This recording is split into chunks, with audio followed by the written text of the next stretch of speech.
Bismillahirrahmanirrahim. Assalamu alaikum. Today's our first lecture, and that is of introduction to biology. आज हमारा जो पहला lecture है that is of introduction to biology. सबसे पहले बायोलॉजी की इंट्रोडक्शन स्टार्ट करने से पहले हम ये स्टार्ट करते हैं कि बायोलॉजी ब्रांच है साइंस की. It is one of the branch of science. तो हमारे पास ये जो साइंस है ये क्या चीज़ है, इसमें हम किस चीज़ की स्टडी करते हैं और ये किस बारे में. तो basically the word science has been drive from a Latin word scientia which means knowledge और लर्निंग. ठीक है, जो साइंशिया या साइंटिया जिसे बोला जाता है ये एक लैटिन वर्ड से है. साइंस निकला है लैटिन वर्ड से जिसके मतलब बनते हैं नॉलेज और लर्निंग, पढ़ना समझना. ठीक है, science is a knowledge in which we study the things around us और principles of nature and try to prove these observations by experiments to get logical results. Simple words में अगर हम लोग इस बात को समझें कि साइंस क्या है, अपने इर्द गिर्द के बारे में समझना, इर्द गिर्द जो चीज़ें हैं उससे पे गौर करना, उसे समझना, उसके बारे में रिसर्च करना, उस पर एक्सपेरिमेंट्स करना और उस पर तहकीक करना, वो किस तरह का है, किस साइज़ का है, किस चीज़ों से मिलके बना हुआ है, इसका वजूद कहाँ से आया, कब आया, कैसे आया. और जब हम इन मुख्तलिफ़ चीज़ों के बारे में समझते हैं, पढ़ते हैं, तो वो साइंस कहलाते हैं. अभी हमारे इर्द गिर्द जानदार चीज़ें भी हैं और कुछ ऐसे भी चीज़ें हैं जो जानदार नहीं हैं, जो लिविंग नहीं है. तो साइंस में हम दोनों चीज़ों के बारे में पढ़ते हैं, living as well as non living things. लेकिन जहाँ तक बात आती है बायोलॉजी की, डेफिनेशन ऑफ बायोलॉजी, ठीक है, हम जो मज़मून स्टार्ट करने जा रहे हैं दैट इज़ बायोलॉजी. जिस चीज़ को हम आज स्टडी कर रहे हैं that is biology. And the word biology has been derived from two Greek words. Bios means life and logos means study. जो बायोलॉजी वर्ड है वो इसके दो पार्ट्स हैं. बायो का मतलब है लाइफ और जो लोगोस है उसका मतलब है स्टडी. अगर बायो का मतलब है जानदार चीज़ें, ज़िंदगी, जिसमें हम सारी जानदार, और लॉजी का मतलब है पढ़ना समझना. तो बायोलॉजी का मतलब है ये एक ऐसा मज़मून है, एक ऐसा सब्जेक्ट है जिसमें हम लिविंग ऑर्गेनिजम्स के बारे में पढ़ते हैं. So the scientific study of life or living organism is called biology और biological science और life science. ठीक है, ये साइंस का एक ऐसा ब्रांच है बायोलॉजी जिसमें हम जानदार चीज़ों के बारे में पढ़ते हैं और ज़िंदगी के बारे में पढ़ते हैं कि लाइफ कैसे स्टार्ट हुई, जानदार चीज़ें कैसे वजूद में आई, वो कैसे दिखती हैं, कैसे काम करती हैं, कैसे ग्रो करती हैं, कैसे इनटेक ऑफ फूड उनका कैसे है, इनटेक ऑफ न्यूट्रिएंट्स कैसे है. इन सब चीज़ों के बारे में हम बायोलॉजी में पढ़ते हैं. यहाँ पे सबसे पहले जब हम बायोलॉजी का जिक्र करते हैं कि ये जानदार चीज़ों के बारे में स्टडी है जिसमें हम लिविंग ऑर्गेनिज्म को स्टडी करते हैं बायोलॉजी में, तो सबसे पहले आप लोगों को पता होना चाहिए कि लिविंग ऑर्गेनिजम्स में और नॉन लिविंग ऑर्गेनिजम्स में क्या फ़र्क है. Living organisms can grow, can move, can reproduce, intake nutrients, can go for gaseous exchange. अब ये कुछ पॉइंट्स हैं जो कि एक जानदार चीज़ को बेजान चीज़ से मुख्तलिफ करती हैं. How a living thing is different from a non-living thing. एक लिविंग थिंग कैसे मुख्तलिफ है नॉन लिविंग थिंग से, कि एक लिविंग थिंग में ये पांचों चीज़ें, ये पांचों खसूसियात होनी चाहिए, ये पांचों कैरेक्टरिस्टिक्स होनी चाहिए. कौन से कैरेक्टरिस्टिक्स? कि एक लिविंग ऑर्गेनिज्म को आप कैसे जज करोगे कि कोई भी चीज़ लिविंग है या फिर नॉन लिविंग है. आप ये पांचों चीज़ें देखोगे, क्या किसी चीज़ में ये पांचों खसूसियात, ये पांचों कैरेक्टरिस्टिक्स पाए जाते हैं या फिर नहीं. क्या वो मूव कर सकता है, क्या वो अपनी जगह से हिल सकता है, एक जगह से दूसरी जगह मूव कर सकता है, क्या वो साइज़ में ग्रो कर सकता है, क्या वो रिप्रोड्यूस कर सकता है. द वर्ड रिप्रोड्यूस मीन्स अपने जैसा एक और बनाना या पैदा करना. मतलब अपने किसी भी चीज़ के डेथ से पहले, किसी भी लिविंग ऑर्गेनिज्म की डेथ से पहले वो अपने जैसा एक और बना देता है. फॉर एग्ज़ाम्पल बेबीज़, ठीक है। जो बच्चे होते हैं, जो ऑफस्प्रिंग होते हैं, जिसे हम साइंटिफिक लैंग्वेज में कहते हैं, तो जो बच्चे हैं कि उनके बच्चे होते हैं, कोई भी ऐसी चीज़ है क्या वो रिप्रोड्यूस कर सकता है, अपने जैसा एक और बना सकता है, उनके बेबीज़ हो सकते हैं। इनटेक ऑफ न्यूट्रिएंट्स, क्या वो खुराक हासिल करता है किसी भी तरह से, जैसे प्लांट्स है वो खुद खाना बनाते हैं, और जो एनिमल्स हैं वो प्लांट्स पे डिपेंड करते हैं। वी ह्यूमन बींग्स, हम जो इंसान हैं, हम दोनों चीज़ों पे डिपेंड करते हैं। और गैशियस एक्सचेंज, क्या वो गैसों का तबादला करता है या फिर नहीं। तो ये 5 चीज़ें अगर किसी चीज़ में पाई जाएँ, किसी करैक्टरिस्टिक्स, ये 5 करैक्टरिस्टिक्स हों, तो उस चीज़ को हम लिविंग थिंग कहेंगे, हम उसे जानदार कंसिडर करेंगे। और जो ऐसी चीज़ें जो जिन इन 5 में से अगर कोई एक भी करैक्टरिस्टिक्स नहीं है, तो उसे हम नॉन लिविंग थिंग कहेंगे, मतलब बेजान चीज़।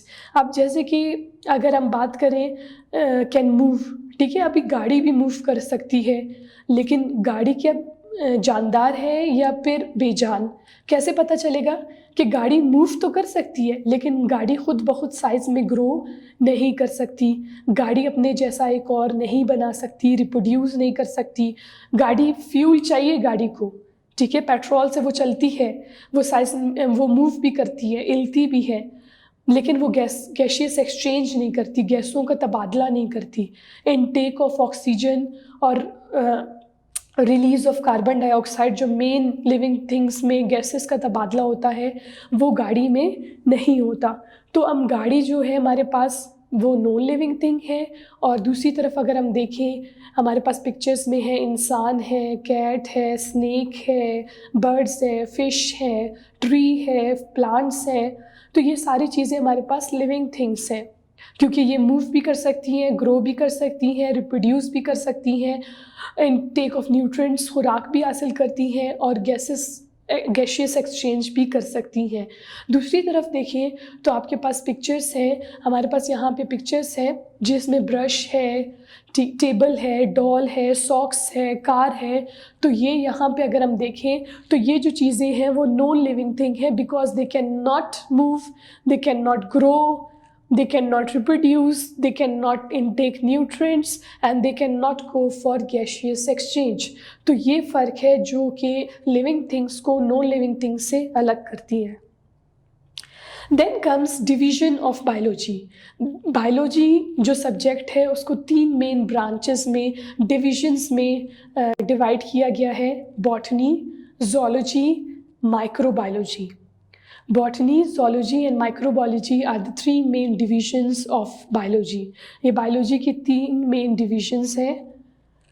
यहाँ पे अगर हम देखें तो इनमें क्या फ़र्क है। जो माइक्रोबायोलॉजी है, जैसे कि वर्ड से ही पता चल रहा है, माइक्रोबायोलॉजी, माइक्रो का मतलब है स्टडी ऑफ माइक्रो ऑर्गेनिज्म। जो माइक्रोबायोलॉजी में हम लोग माइक्रो ऑर्गेनिजम्स को स्टडी करते हैं।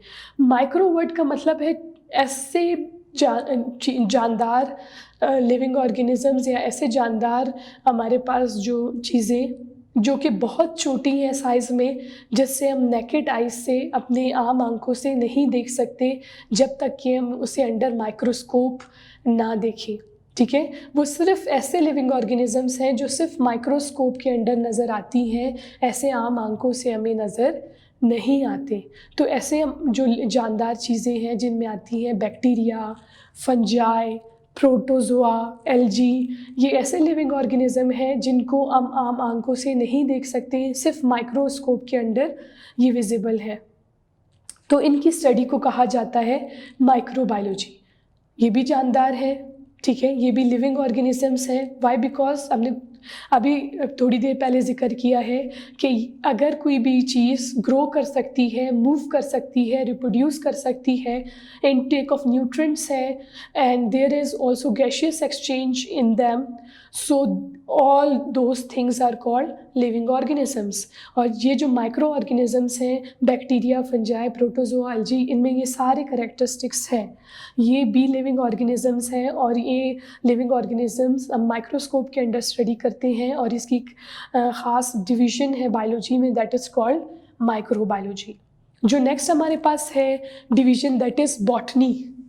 Botany is study of plants. ये एक ऐसी डिवीज़न है बायोलॉजी की जिसमें हम पौधों की स्टडी करते हैं, प्लांट्स की स्टडी करते हैं। Then comes the third division of biology, it is called zoology।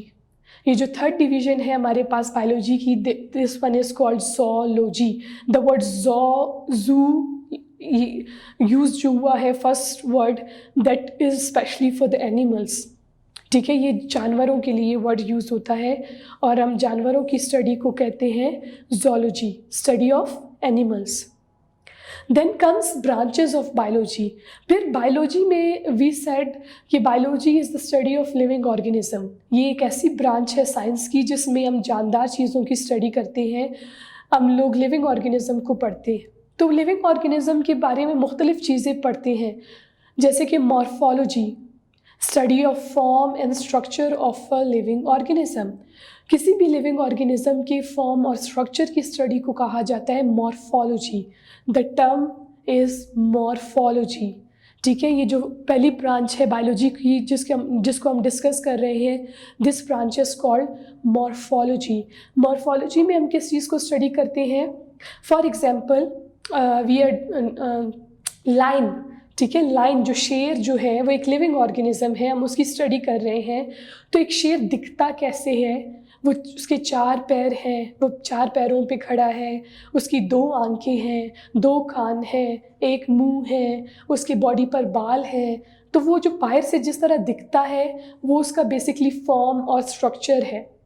अगर हम बर्ड की स्टडी कर रहे हैं, bird has wings, bird has 2 legs, bird has a beak, bird has 2 eyes। ठीक है, birds have 2 eyes। so this physical structure, वो जो physical appearance है, जैसे वो बाहर से दिखता है, that is basically called morphology। then comes the next branch of biology, it is anatomy। the term is anatomy। ठीक है, इसको अक्सर लोग एनाटॉमी भी कहते हैं, but the correct pronunciation of this word is anatomy. Anatomy में हम स्टडी करते हैं the internal structure of living organism. इसमें फिर हम इंटरनल, अंदरूनी जो स्ट्रक्चर्स हैं लिविंग ऑर्गेनिज्म के, उसको स्टडी किया जाता है इन डिटेल। जैसे कि मैंने एग्जांपल बताई आपको लाइन की, कि बाहर से वो कैसे दिखता है, दैट इज़ मॉर्फोलॉजी। कि किस रंग कैसा है, बॉडी पे बाल है नहीं है, कितनी आंखें हैं, कितना नाक कितना है, उसकी एक नाक है, पूंछ है, that is morphology.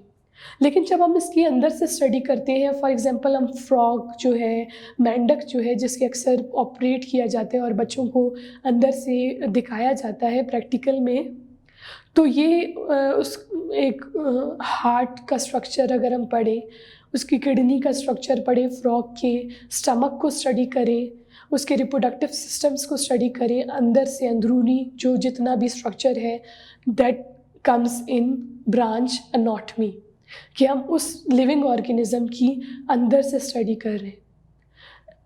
It is not necessary कि मैं सिर्फ एनिमल्स की एग्जांपल दे रही हूँ। लिविंग ऑर्गेनिजम्स में कोई भी लिविंग ऑर्गेनिज्म, प्लांट्स की अगर इंटरनल टिश्यूज़ को अगर हम डिस्कस कर रहे हैं, सो इट इज़ एनाटॉमी। अगर हम उसको बाहर से स्टडी कर रहे हैं कि कितने फ्लावर्स हैं, कितने पेटल्स हैं, कितने लेयर्स हैं पेटल्स के, और फ्लावर का पूरा एक स्ट्रक्चर कैसा है, then it is morphology. When we are studying the internal parts, internal organs, internal structure, so it comes in anatomy. Then comes physiology, study of functions of different parts of living organism. आप किसी भी living organism के parts जो है वो काम कैसे करते हैं।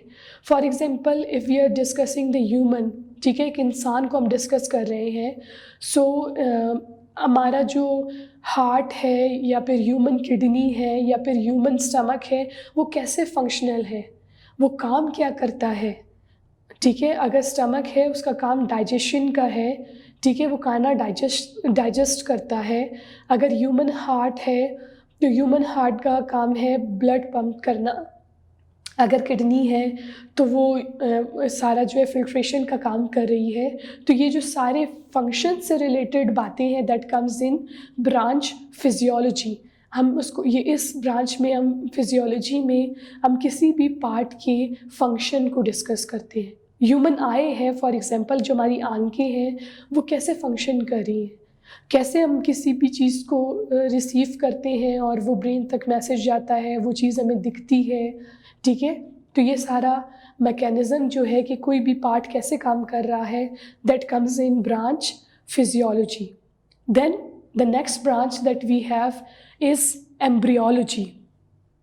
हमारे पास जो हमारी नेक्स्ट ब्रांच है बायोलॉजी की, that comes in, that is embryology. The word is embryology. Embryology is the study of embryo. Embryo क्या चीज़ है? जब एक एग और एक स्पर्म फ्यूज़ होता है तो वो एग और स्पर्म जब फ्यूज़ होगा तो क्या एक जाइगोट डेवलप होगा, ठीक है। जो बेबी की डेवलपमेंट के टाइम जब एक एग और स्पर्म फ्यूज़ होगा, एक जाइगोट बनेगा। आफ्टरवर्ड्स जब जाइगोट में सेल डिविजन्स होती हैं तो वो जाइगोट कन्वर्ट हो जाता है एक एम्ब्रियो में। And then slowly with the passage of time different living organisms में डिफरेंट टाइमिंग्स में वो एम्ब्रियो कन्वर्ट हो जाता है एक बेबी में, ठीक है। और एक कंप्लीट नया इंडिविजुअल में जिससे एक reproduction, for example it is basically the process of reproduction, कि एक जानदार चीज़ अपनी जैसी एक और चीज़ डेवलप कर रही है। ह्यूमंस में जो बेबीज़ की डेवलपमेंट होती है मदर बॉडी में, वो बेसिकली इसी प्रोसेस से होती है कि पहले एग और स्पर्म फ्यूज़ होता है, फिर एग और स्पर्म जाइगोट में डेवलप होता है। After sale division in zygote वो एम्ब्रियो बनता है, एंड आफ्टर दैट वो एम्ब्रियो जो है वो एक कंप्लीट बेबी में डेवलप हो जाता है। So this branch of biology जिसमें हम स्टडी करते हैं कि कैसे एक सिंगल सेल से और एक पूरा एक कंप्लीट बेबी कैसे डेवलप होता है, वो ब्रांच बायोलॉजी की कहलाती है embryology.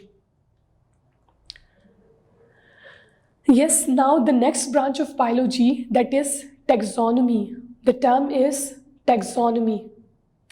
Study of identification, naming and classification of living organism. इसमें किसी भी लिविंग ऑर्गेनिज्म को आइडेंटिफाई करना, उसको एक स्पेसिफिक नेम देना, और फिर ये किस फाइलम से, किस किंगडम से, किस क्लास से बिलोंग करता है उसको उसमें फिक्स करना, that comes in taxonomy, right. Cell biology, अभी हम लोग किस चीज़ पे मुश्तमिल है? We are basically made up of cells, ठीक है। हमारी जो बॉडी है वो सेल्स से मिलके बनी हुई है। हर एक लिविंग ऑर्गेनिज्म जो है के पास एक या एक से ज़्यादा सेल्स मौजूद है। अभी एक बैक्टीरिया है वो एक सिंगल सेल है। हम ह्यूमंस हैं, we have millions of cells. So cell की स्टडी करना कि एक सेल कैसे दिखता है, किस शेप का है, उसके इंटरनल पार्ट्स कौन कौन से हैं और इंटरनल पार्ट्स कौन के फंक्शन क्या क्या है, ये all that comes in branch cell biology. Then comes histology, it is histology, ठीक है। इसमें microscopic study of tissue of animals and plants. ये माइक्रोस्कोपिक स्टडी है एनिमल्स की और प्लांट्स की, ठीक है। इसमें हम एनिमल्स को स्टडी करते हैं, एनिमल्स के टिश्यूज़ को, as well as we discuss the tissues of plants. Cells are group of same cells when perform a similar function they make a tissue, ठीक है। Cells make tissues. तो जो बहुत सारे एक जैसे सेल्स हैं, जब वो आपस में कंबाइन होकर एक जैसा फंक्शन परफॉर्म करते हैं तो ये टिश्यू बनाते हैं, और टिश्यू की स्टडी को कहा जाता है histology. Then next branch of biology that is palaeontology. The term is palaeontology. ये palaeontology is a study of fossils. यहाँ पे आप लोगों को टर्म फॉसिल का पता होना चाहिए कि बेसिकली फॉसिल है क्या चीज़। Fossil remain of living organism, ठीक है, जो कि अभी एग्जिस्ट नहीं करता। For example dinosaurs were present many years before, 100 years before, but now they don't exist. वो यहाँ पे इस दुनिया में अभी वजूद नहीं रखते। यहाँ पे कोई भी डायनासोर मौजूद नहीं है, लेकिन आज से कई साल पहले डायनासोर्स मौजूद थे। तो जो डायनासोर्स की बोन्स हैं, हड्डियाँ हैं, वो फॉसिल्स कहलाती हैं। या फिर आप उनके पैरों के प्रिंट्स हैं, निशान हैं कहीं पर, तो वो भी फॉसिल्स कहलाएंगे, ठीक है। तो इसी तरह मुख्तलिफ पौधे थे, प्लांट्स थे, ट्रीज़ थे, इसी तरह और भी मुख्तलिफ एनिमल्स थे, सी एनिमल्स वगैरह, जो कि अभी नहीं पाए जाते, जो एक्सटिंक्ट हो चुके हैं, ख़त्म हो चुके हैं इस दुनिया से।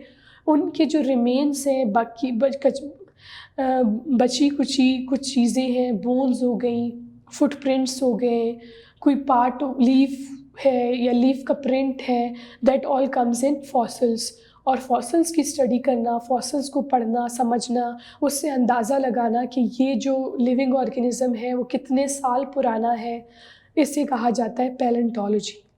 जो ब्रांच है बायोलॉजी की, पैलेंटोलॉजी, उसमें हम ये चीज़ स्टडी करते हैं।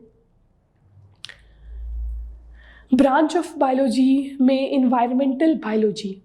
अब ये इन्वायरमेंटल बायोलॉजी क्या है? Study of interaction between the organism and their environment.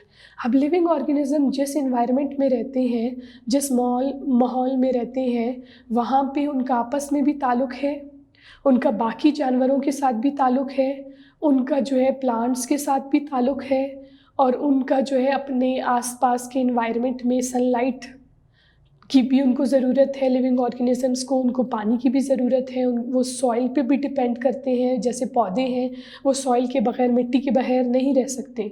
तो उनका आसपास के जो चीज़ों के साथ जो ताल्लुक़ है, जो इंटरेक्शन है, उस चीज़ की स्टडी को हम इन्वायरमेंटल बायोलॉजी कहते हैं। कि अगर हम लोग जानदार चीज़ों के बारे में बायोलॉजी में पढ़ते हैं, लेकिन वही जानदार जो चीज़ें हैं उनका अपने नॉन लिविंग कंपोनेंट्स के साथ कैसा ताल्लुक़ है, why they depend on sunlight, so we need to study this thing as well कि sunlight क्यों important है plants के लिए, why water is important for plants, why soil is important, soil मिट्टी क्यों ज़रूरी है। तो इस चीज़ के लिए हमें आसपास की चीज़ों को और उनका जानदार चीज़ों के साथ कैसा ताल्लुक़ है, वो क्यों उन पे डिपेंडेंट है, उन पे क्यों डिपेंड करते हैं, इन चीज़ why they cannot live without all these things, इन चीज़ की भी स्टडी करना मस्ट है, लाजमी है। Then comes biotechnology. ये बहुत एक जदीद ब्रांच है बायोलॉजी की, जिसमें study about the use of living organism to make useful products for the specific use. इसमें स्टडी, ये किस चीज़ की स्टडी है कि लिविंग ऑर्गेनिज्म को ऐसे यूज़ करना, ऐसे इस्तेमाल में लेकर आना जिससे मुख्तलिफ़ यूज़फुल चीज़ें बनाई जा सके। फॉर एग्ज़ाम्पल, एक बैक्टीरिया है जिसे कहा जाता है लैक्टोबैसिलियस। लैक्टोबैसिलियस एक ऐसा बैक्टीरिया है, एक लिविंग ऑर्गेनिज़म है। उसके मैकेनिज़्म को स्टडी किया गया कि वो कैसे इन्वायरमेंट में सर्वाइव करता है, क्या चीज़ है, किस चीज़ की इंटेक करता है, किस चीज़ को कैसे कन्वर्ट करता है, उसका फ़ायदा लिया गया। और उस बैक्टीरिया को, लैक्टोबैसिलियस बैक्टीरिया को दूध में इंट्रोड्यूस करवाया गया। दूध में डालने के बाद एक स्पेसिफिक टेम्परेचर में उसको दूध में इंट्रोड्यूस किया जाता है, दूध में डाला जाता है इस बैक्टीरिया को, और फिर ये बैक्टीरिया दूध को दही में कन्वर्ट करता है, दूध से दही बनता है। तो ये जो है इस तरह दूध से दही बनाया जाता है, ठीक है। और मुख्तलिफ और भी इस तरह के एग्जांपल्स हैं। तो ये है बायोटेक्नोलॉजी, टेक्निक, एक ऐसा तरीका जिसमें लिविंग ऑर्गेनिजम्स का इस्तेमाल किया जा रहा है। एक ऐसी चीज़, मुख्तलिफ सी चीज़ बनाने के लिए, एक मुख्तलिफ चीज़ बनाने के लिए साइंस जो है ना, लिविंग ऑर्गेनिजम्स का जब इस्तेमाल किया जाता है साइंस में, तो उसे बायोटेक्नोलॉजी कहा जाता है। एक ऐसी स्टडी जिसमें लिविंग ऑर्गेनिज़म का इस्तेमाल किया जाए और एक यूज़फुल प्रोडक्ट बनाया जाए, एक ऐसा प्रोडक्ट बनाया जाए, एक ऐसी चीज़ बनाई जाए जो कि इंसानों के लिए या फिर किसी भी लिविंग ऑर्गेनिज़म के लिए फ़ायदेमंद है। जैसे कि दूध से दही बनाया गया एक बैक्टीरिया का इस्तेमाल करके, और एक दूध अभी ज़्यादा फ़ायदेमंद है, उसमें बहुत सारे मुख्तलिफ न्यूट्रिएंट्स हैं जो कि इंसानों के लिए फ़ायदेमंद है। Then is next branch is socio biology. हमने इन्वायरमेंटल बायोलॉजी में पढ़ा कि इंसान, किसी भी जानदार चीज़ का उसके नॉन लिविंग कंपोनेंट्स के साथ क्या इंटरेक्शन है, और वो उन पे क्यों डिपेंड करती है। इसी तरह जो सोशो बायोलॉजी है, ये बायोलॉजी की एक ऐसी ब्रांच है जिसमें एक लिविंग ऑर्गेनिज्म का दूसरे लिविंग ऑर्गेनिज्म के साथ कैसा ताल्लुक़ है, वो एक दूसरे पे क्यों डिपेंड करते हैं और एक सोसाइटी कैसी सोसाइटी बन रही है। अब जैसे कि बर्ड्स हैं, उनको ट्रीज़ पे वो डिपेंड करते हैं अपना घोंसला बनाने के लिए, फूड के लिए, ठीक है। वहाँ से वो फ्रूट्स से अपनी नरिशमेंट हासिल करते हैं और घर अपने घोंसले बनाते हैं। सो दे डिपेंड ऑन ट्रीज़, ठीक है। Birds depends on trees. इसी तरह गार्डन है, एक गार्डन में हमारे पास और बटरफ्लाइज हैं, वो फ्लावर्स पे डिपेंड कर रहे हैं फॉर नेक्टर, ठीक है। और इसी तरह ह्यूमंस हैं तो वो एनिमल्स पे डिपेंड कर रहे हैं। ये कहलाती है सोशो बायोलॉजी। उसके अलावा एक लिविंग ऑर्गेनिज्म का दूसरे लिविंग ऑर्गेनिज्म पे डिपेंड करना, या फिर एक ही लिविंग ऑर्गेनिज्म का मुख्तलिफ मेंबर्स का आपस में एक दूसरे पे डिपेंड करना। जैसे कि हम इंसान जो हैं, हम हर एक इंसान अलग से ख़ुद से परफेक्ट नहीं है। We depend on doctors, we depend on engineers, we are teachers, we depend on shopkeepers, we depend on plumbers, electricians, ठीक है। तो हमारा मुख्तलिफ़ लोगों के साथ रब्ता होता है और हम एक दूसरे पे डिपेंड करते हैं। हमारी कंप्लीट सोसाइटी है, हम एक दूसरे की हेल्प से कंप्लीट है, ठीक है। तो इसी तरह जानवरों का, लिविंग ऑर्गेनिजम्स का एक दूसरे के साथ जो ताल्लुक़ है, जो इंटरेक्शन है, we study in socio biology. Then comes parasitology. It is the study of parasites. अब पैरासाइट्स क्या चीज़ है? पैरासाइट एक ऐसे लिविंग ऑर्गेनिजम्स हैं जो दूसरे लिविंग ऑर्गेनिजम्स से फ़ायदा लेते हैं लेकिन बदले में उन्हें नुकसान पहुंचाते हैं, ठीक है। इसका एक सबसे मेन जो कॉमन एग्जांपल है दैट इज़ लाइस, जुए जो है, ठीक है। अब जुए वो इंसानों की जो पड़ती हैं इंसानों को, वो उनके बालों में रहती हैं। उनसे उनको फ़ायदा क्या मिल रहा है कि उनको रहने की जगह मिल रही है, उनको शेल्टर मिल रहा है, घर मिल रहा है, और वो हमारा खून चूसते हैं, जिससे उनको खुराक, नरिशमेंट मिलती है, ठीक है। और बदले में क्या कर रहे हैं? हमें नुकसान पहुंचा रहे हैं, हमारा ब्लड सक कर रहे हैं, हमारी ब्लड की कमी हो सकती है। तो ये जो लाइस है, ये जो जुए हैं, ये पैरासाइट कहलाते हैं। ऐसे जानदार जो दूसरे लिविंग ऑर्गेनिजम्स पर रहते हैं, उनसे फ़ायदा लेते हैं और बदले में उन्हें नुकसान पहुंचाते हैं। Then comes immunology. The branch of biology that is immunology. It is the study of immune system. एक कैसा सिस्टम की है? Immune system. ये हमारा डिफेंस सिस्टम है। इम्यून सिस्टम की स्टडी को इम्यूनोलॉजी कहा जाता है और ये डिफेंस सिस्टम है। जैसे कि एक जो मुल्क है उसका डिफेंस सिस्टम, उसकी आर्मी है, ठीक है, नेवी है, आर्मी है, एयर फोर्स है। तो वो क्या करती है? वो कंट्री को प्रोटेक्ट करती है किसी भी डैमेज से, किसी भी नुकसान से महफूज रखती है, ठीक है। फ्रंट लाइन पे वो खड़ी होती है ताकि कोई भी बाहर का बंदा मुल्क पर अटैक ना कर सके। इसी तरह हमारे या फिर किसी भी जानदार के अंदर एक ऐसा अल्लाह ताला ने सिस्टम बनाया है जिसे कहा जाता है इम्यून सिस्टम। यहाँ पे वाइट ब्लड सेल्स वो आर्मी पर्सन का काम करती है, ठीक है। वो जिस तरह सोल्जर्स होते हैं आर्मी में, इसी तरह हमारी बॉडी के अंदर जो वाइट ब्लड सेल्स हैं वो उसी तरह काम करती है और वो जो है ना किसी भी बाहर की चीज़ जो कि बॉडी के लिए नुकसानदेह है उसे अंदर आने नहीं देती। अगर अंदर ऐसी कोई चीज़ आ जाती है तो उसके ख़िलाफ़ लड़ती है और बॉडी को के नुकसान से बचाती है, ठीक है। तो इस तरह की स्टडी को इम्यूनोलॉजी कहा जाता है और ये भी बायोलॉजी की एक मेन ब्रांच है। Then comes entomology. It is basically और स्पेसिफिकली स्टडी ऑफ इंसेक्ट्स। ये क्या है? ये इंसेक्ट्स की स्टडी है। इस ब्रांच में ख़ास तौर पे हम इंसेक्ट्स को स्टडी करते हैं। Then comes genetics. Study about genes, genetic variation and heredity in living organisms.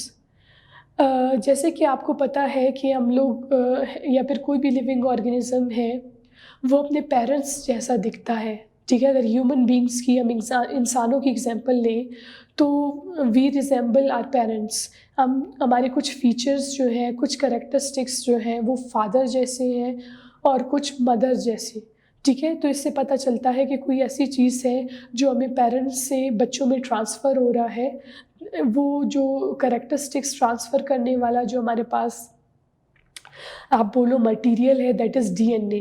और डीएनए की जो स्पेसिफिक पार्ट्स हैं जिसमें फॉर एग्जांपल हेयर कलर है कि बालों का कलर, हमारा बॉडी कलर या हमारी हाइट, ठीक है, वेट, ये सारी चीज़ों को जो करेक्टरिस्टिक्स को आगे जाके एक्सप्रेस करता है, these are genes basically on DNA, जो डीएनए का एक स्पेसिफिक पोर्शन है, ठीक है। तो ये किस तरह करेक्टरिस्टिक्स जो ख़ास जैसे कि आई कलर है, हेयर कलर है, बालों का कलर है, हाइट है, वो पेरेंट्स से कैसे रिजेंबल करती है, पेरेंट्स कैसे आगे ले जाती है, पेरेंट्स से ऑफस्प्रिंग्स में, पेरेंट्स से बच्चों में कैसे ट्रांसफ़र होते हैं करेक्टरिस्टिक्स, ये हम स्टडी करते हैं जेनेटिक्स में। फार्माकोलॉजी ये एक और ब्रांच है बायोलॉजी की, इसमें हम स्टडी करते हैं about medicines, study of drugs and their effects on the cell, tissues, organs and organ system, ठीक है, कि जो ड्रग्स हैं, जो मेडिसिन्स हैं, उनका हमारे सेल्स पर, हमारी बॉडी पर क्या अफेक्ट होता है। Thank you so much, it was our today's first lecture, I hope it was clear. अल्लाह हाफिज़।